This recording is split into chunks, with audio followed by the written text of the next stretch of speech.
Now, just within about 12 hours, I saw three movies in full. I saw Superman, Man of Tomorrow. I saw Megan Fox's Rogue, and I saw Bill and Ted Face the Music.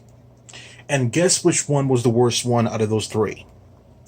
Now, we have Rogue, which is on like Google Play or something. Bill and Ted is probably like everywhere.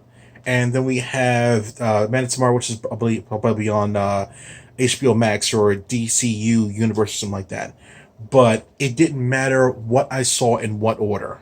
I was waiting so long for Bill and Ted Face the Music. I avoided all trailers. Anybody talks about it, I looked away.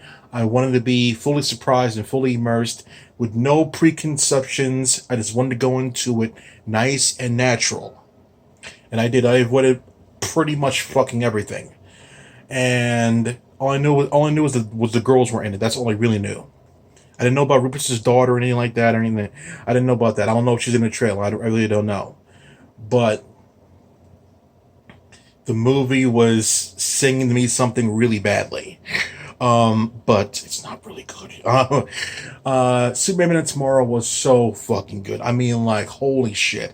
It was not a nine out of. It was not a 10 out of 10. It's a 9 out of 10. It's a really fucking good. I'm not gonna say why it's good. It's just really good, and like really big stuff here and there, lasers, like effects and drama moments in there, surprise guest characters, surprise moments in there. I mean, like, yeah, it's a really, really good picture. And then we have Rogue with Megan Fox. I didn't expect much from this one, Transformers, but it's not the same Transformers director. Megan Fox is in there. There is an agenda in the picture, but it's not really in your face all the time.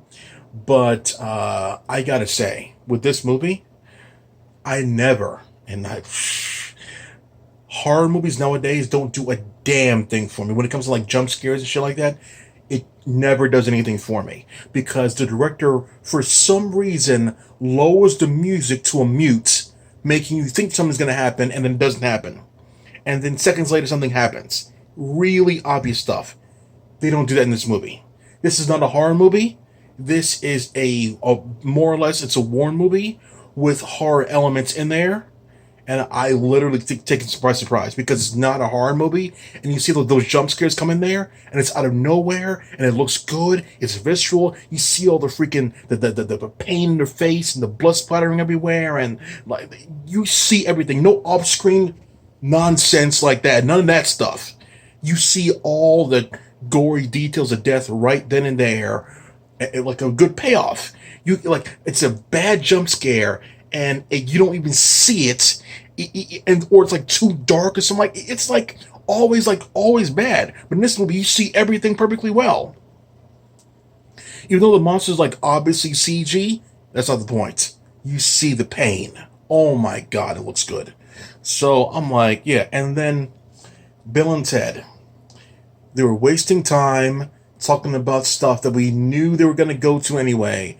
Just wasting time talking.